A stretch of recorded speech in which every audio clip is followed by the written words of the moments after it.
Programang ito ay hatid sa inyo ng Optin. Tino, kunin mo nga yung salamin ko sa estante. Wala naman ah. Gamitin mo kasi mata mo. Mahirap pag nagkakaedad na. Makatutulong ang lutein na nagbibigay ng proteksyon sa retina ng mata. Lutein na nasa Optin. Sa araw-araw na pag-inom ng Optin Lutein Capsule, may karagdagang nutrisyon. Sabayan pa ng tamang pagkain at exercise, malinaw ang pakinabang. Nakita mo na. Ang alim! Naku po, malilimutin pa. Optin, kitang-kita ang kalusugan. Ang Optin ay mabibili sa inyong suking drugstore. Mahalagang paalala, ang Optin ay hindi gamot at hindi dapat gamitin panggamot sa anumang uri ng sakit. Ang susunod na programa ay rated PG. Patnubay at gabay ng magulang ay kailangan sa mga batang manonood. Si Narciso Reyes ay kilala bilang Pilipinong diplomatiko at manunulat. Siya ipinanganak noong Pebrero 2, 1914 sa Tondo, Maynila at namatay noong Mayo 7, 1996 sa parehong lungsod. Siya ay nagsilbi bilang Pangulo ng UNICEF mula 1972 hanggang 1974 at bilang kalihim pangkalahatan ng Asosasyon ng mga bansa sa Timog Silangang Asya mula 1980 hanggang 1982. Siya ay naglingkod din bilang kinatawan ng walang hanggan sa United Nations at embahador sa United Kingdom, China at iba pang mga bansa. Bago siya naging diplomatiko, si Reyes ay nagtrabaho bilang guro, mamamahayag at tagapaglatha ng pahayagan.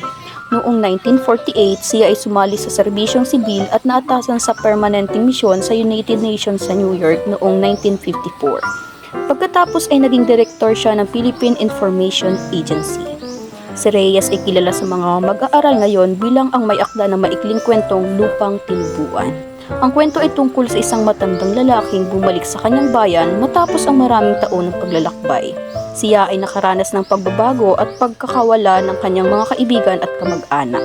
Ang kwento ay nagpapakita ng pagmamahal sa bayan at pagpapahalaga sa nakaraan. Halina't ating pakinggan ang Lupang Tinubuan ni Narciso Reyes. Mga pangunahing tauhan, Dandi, Tia Juana, at Lolo Tasio. Ay tumulak sa gitna ng salisalimot ng mga ingay, sigawan ng mga batang nagtitinda ng mga babasahin. Tribune! Mama! Tribune! Talibak! Ubus na po! Huwag mong kalimutan, Sindo. Ang baba mo ay sa Santa Isabel. Tignan mo ang istasyon. Timyong, hawag mong mabitaw-bitawan ng mga supot na iyan. Nagkalat ang mga magnanakaw. Mag-ingat ka. Kamusta na lang sa kauweng? Selya, sabihin mong sa mahal na araw na kami uuwi. Ang pases mo, Kiko, baka mawaglit. Maligayang paglalakbay, Ginang Enriquez.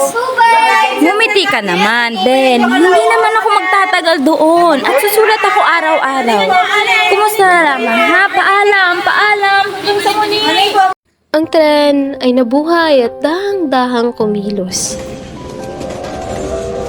Naiwan sa likuran na danding ang takip silim ng tutoban at sila'y napagitna sa malayang hangin at sa liwanag ng umaga. Salamat at tayo nakatulak na rin. Kay init dun sa istasyon. Ang kanyang tiyo Goryo ay nakadungaw at nagmamasid sa mga bahay at halaman sa dinaraanan. Ang galaw ng makina ngayon ay mabilis na tugma-tugma, tila pintig ng isang pusong wala ng alinlangan. Napawing tila ulap sa isip na tinting ang gulo at ingay ng pagalis at gumunita ang pakay ng kanilang pag-uwi sa Malawig. Namatay ang tatang mo. Pamangkin ng iyong Lola Asyang at pinsan namin ng iyong ama. Mabait siyang tao nung siya nabubuhay pa. Si Danding ay sinagian ng lungkot, bagamat hindi niya nakita kailanman ang namatay na kamag-anak. Ang pagkabanggit sa kanyang ama ang tumingo sa ilang bahagi ng kanyang puso, naglabit sa kanyang damdamin ng hindi kilalang patay. Naalala niya na sa Malawig pinanganak, lumaki at nag-iisip ang kanyang ama. Tia Juana, ano bang anyo ng nayo na yon? Mayaman o dukha? Liblib o malapit sa bayan? At samantalang nag-aapuhap sa alaala ang kanyang butihing ate ay nabubuo naman sa isip ni Danding ang isang kaaya-ayang larawan at umusbong sa kanyang puso ang pamihirang pananabik. Sa unang palas, ang Malawig ay walang pagkakaiba sa alinmang nayon sa kaligitnaang Luzon. Isang daang makitid, paliko-liko, natatalukapan ng makapal at manilaw-nilaw na alikabok. Mga puno ng kawayan, mangga, nyog at akasya, mga bahay na pawid, luma na ang karamihan at sunog sa araw ang mga dingding at bubong. Pasalit-salit, isang tandang hindi mapagwari kung tinitigan sa malapit. Doon at dito, nasisilip sa kabila ang madalang na hanay ng mga bahay at sa ibabaw ng lahat, nakangiti at munang ningning ng umaga ang bughaw, maliwalas at walang ulap na langit. Walang maganda rito kundi ang langit.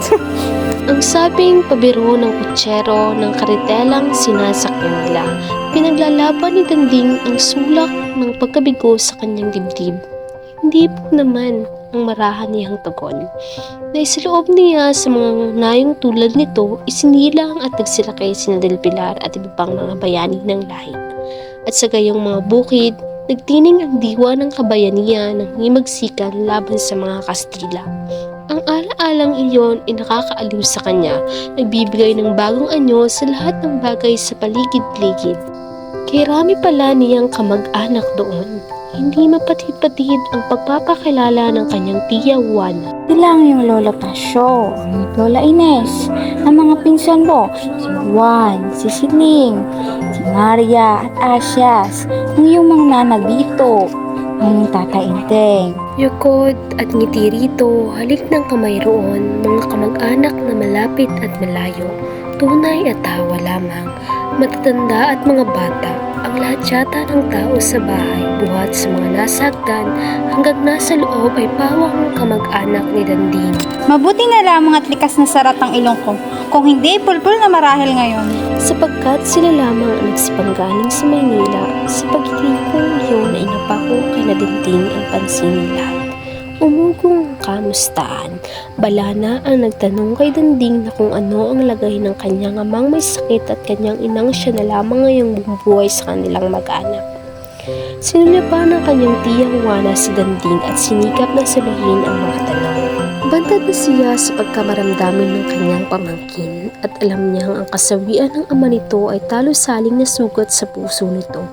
Ngunit hindi niya maunahan ang pagtugon si Danding na tila magaan ngayon ang bibig at palagay na ang loob sa piling ng kamag-anak na ngayon lamang nakilala. Ang manipis na dingding ng sawali ang tanging nakapagitan sa bulwagan at sa pinakaloob ng bahay na siyang kinabuburulan ng patay at sa bukas na lagusan na napapalamutihan sa magkabilang panig ng mga puting kortina sa ng pinagbuhol na lasong itim ay walang tigil ang pagyaot-yaot dito ng mga taong nakikiramay sa mga namatayan, nagmamasid sa bangkay. Ngunit pagpasok ni Danding ay nag-iba ang kanyang pakiramdam.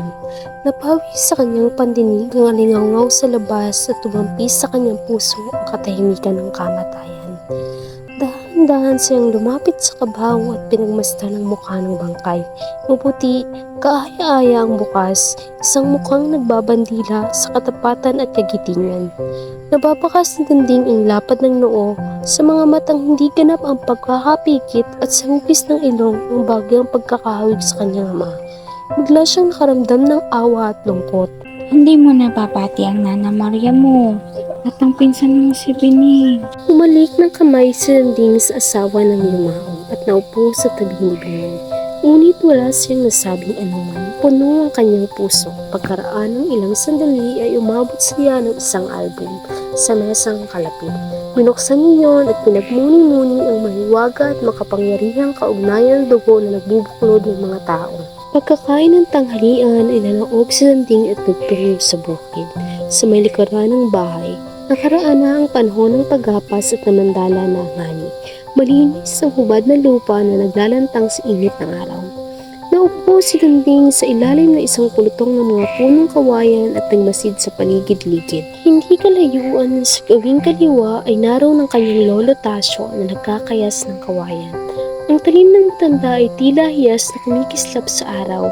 Tumindig si Danding at lumapit sa matanda. Si Lolo Tasyo ang unang nagsalita. Iho, kapares ka ng iyong ama. Bakit po?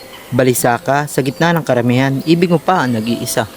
May mga sandali pong kailangan ng tao ang mapag-isa. Ganyan din siya kung magsalita, bata pa'y magulang na ang isip. Nasaksihan niyo po ba ang kanyang kabataan? Nasaksihan? Ang batang ito, ako ang nagbaon ng inuna ng ama mo. Ako ang gumawa ng mga una niyang laruan. Naulila agad siya sa ama. Tumayong bigla si Lolo Tasyo at itinuro ng itak ang hangganan ng bukid. Doon siya malimit, magpalipad ng saranggola, noong bata pa siyang munti. Sa kabilang pitak, siya nahulog sa kalabaw nang minsan sumamas siya sa akin sa pag-aararo. Saktan siya noon, akala ko'y hindi siya titigil sa kakaiyak. Lumingon ang matanda at tinangala ang punong mangga sa kanilang likuran. Sa itaas ng punong ito, pinakyat ko at pinagtago ang ama mo isang hapon. Noong kainitan ng himagsikan, ang mabalita ang may mga poramentadong Kastila na paparito. At doon, sa kinaupuan mo kanina, doon niya isinulat ang kauna-unahan niyang tula, isang maikling papuri sa kagandahan ng isa sa mga dalagang nakilala niya sa bayan. May tagong kapilyuhan ang ama mo.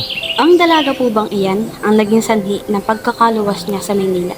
Oo, Natigilan si Lolo Tasyo na tila nalalasap sa alaala ang mga nangyari. nahuli sila sa tabi ng isang mandala ng palay. Nahuli po. Oo, sa liwanag ng aandap-andap na bituin. Marami pang ibig itanong si Dingding, ngunit naalala niya ang patay at mga tao sa bahay. Baka hinahanap na siya. Unti-unting pinutol niya ang pag-uusap nila ni Lolo Tasyo at iniwan ng matanda sa mga alaala nito. Uy, anong pinapanood mo sa bukid? Ang usisang biro ng isa sa mga bagong tuklas niyang pinsan. Ang araw. Ang tugon ni Danding, sabay pikit ng mga mata niyang naninibago at hindi halos makita sa agaw dilim na tila nakalambong sa bahay. Ang libingan ay nasa gilid ng simbahan, bagay na nagpagunita kay Danding ng sumpa ng Diyos kay Adan sa mga anak nito. Ang malungkot at batbat, sakit ng pagkawalay nila na kamatayan lamang ang lubusang magwawakas. Nagunita niya na sa maliit na bakurang ito ng mga patay ay nakahimlayang alabok ng kanyang ninuno, ang abang labi ng katipunan, ng mga pag-asa, pag-ibig, lumbay at ligaya, ang palalong mga pangarap at ang mga pagkabigo na siyang pumana sa kanya-kanyang angkan. Magaan ang pagyapak ni Danding sa malambot na lupa at sinikap niyang huwag masaling maging pinakamaliit na halaman. Handa na ang hukay, wala na ang nalalabi kundi ang paghulog at pagtatabon sa kabaw. Ngunit sa huling sandali ay binuksan muli ang takip sa tapat ng mukha ng bangkay upang ito'y minsan pang masulipan ng mga naulila. Nabasag ang katahimikan at nagari ang impit ng mga hikbi at mga piping pagnanangis na higit kaduro puso kaysa maingay na pag-iyak. Pinagtingin ni Danding ang kanyang magabagang, ngunit sa kabila ng kanyang pagtatimpi ay damdaman niyang nangingilid ang luha sa kanyang mga mata. Sandaling nagulap ang lahat ng kanyang paningin, nilunod ang kanyang puso ng matinding dalamhati at ng malabong pakiramdam, na siya man ay dumaranas ng isang uri ng kamatayan. Balisa at nagsisikap ang dibdib ng damdaming ito. Si Danding ay daang-daang lumayo at nagpuunang bumalik sa bahay. Ibig niyang mapag-isa kaya't nang makita na yung may taong naiwan sa bahay ay patalilis siyang lutungo sa bukid. Lumulupog ng araw at nagsisimula ng lumamig ang hangin. Ang abuhing kamay ng takip silim ay nakamba na sa hipokpil. Tumigil si Danding sa tabi ng pulutong ng mga kawayan at pinahid ang pawis sa kanyang mukha at liib. Ang kapayapaan ng bukid ay tila kamay ng isang inang humahaplos sa nagiinit na noo ni Danding. Huminga siya ng malalim, umupo sa lupa at pinikit ang mga mata. Dahang-dahang inunat niya ang kanyang mga paa. Itinukod sa lupa ang mga palad, tumingala at pinayaang maglaro sa ligalig niyang mukha ang banayad na hangin. Kay lamig at kay bango ng hangin na iyon. Unti-unti siyang pinanawan ng lumbay at agam-agam at natiwasay ang pagod niyang katawan. Sa kaperasong lupang ito na siyang sinilangan ng ama niya ay napanatag ang kanyang puso. Palakas ng palakas ang hangin na nagtataglay ng amoy ng lupa at kay bango na nakamandalang palay. Naalala ni Danding ang mga kwento ni Lolo Tasyo tungkol sa kanyang ama at sa inang pangiti ng lihim, ang pagsasaranggola sa bukid, ang pagkahulog sa kalabaw, dalaga sa bunto ng palay, ang lahat ay nananariwa sa kanyang gunita. Tumawa ng marahan si Danding at pinag-ikipang lalo ang pagkakasalampak niya sa lupa. Tila isang punong kababaon doon ng mga ugat sa'y nakaramdam ng pagkakaugnay sa bukid na minsa'y nadinig ng mga luha at umalingaw sa mga halakak ng kanyang ama. Sa sandaling iyon ay tila hawak ni Danding sa palad ang lihim na tinatawag na pag-ibig sa lupang tinubuan. Nauunawaan niya kung bakit ang pagkakatapon sa ibang bansa ay napakabigat na parusa at kung bakit ang mga nawawalay na anak ay sumasalungat sa bagyo at baha makauwi lamang sa inang bayan. Kung bakit walang atubiling naghain ng dugo si Rizal at Bonifacio. Sa kabila na magkiting na pangungusat ang pambihirang mga pagmamalasakit at ng kamatayan ng mga bayani, ay nasulyapan ni Danding ang kapirasong lupa na kinatitirikan ng kanilang mga tahanan, kinabubuhayan ng kanilang mga kamag-anak, nasalo sa kanilang mga lihim at nagtatago sa pamana ng kanilang mga angkan. Muli siyang napangiti. Sa dako ng baybay ay nakarinig siya ng mga tinig at nauulinigan niyang tinatawag ang kanyang pangalan. Dahan-dahan siyang tumayo. Gabi na, agat na ang dilim sa lahat ng dako. Walang buwan at may kadiliman ng langit. Ngunit nababanaagan pa niya ang dulo ng mga kawayang nakapanood ng paglikha ng unang tula ng kanyang ama at ang ilang aandap-andap na bituing saksi sa unang pag-ibig nito. Hindi ko mawari, partner, ang aking nararamdaman kung ako ba'y matutuwa o malulungkot. Sadyang napakaganda naman ng kwentong Lupang Tinubuan ni Narciso Reyes. Siyang tunay, partner. Ito ang susunod pang kapanapanabik na kwento. Ako si DJ Rachel. At ako naman ang inyong DJ Juliper. Mula dito sa Radyo 140.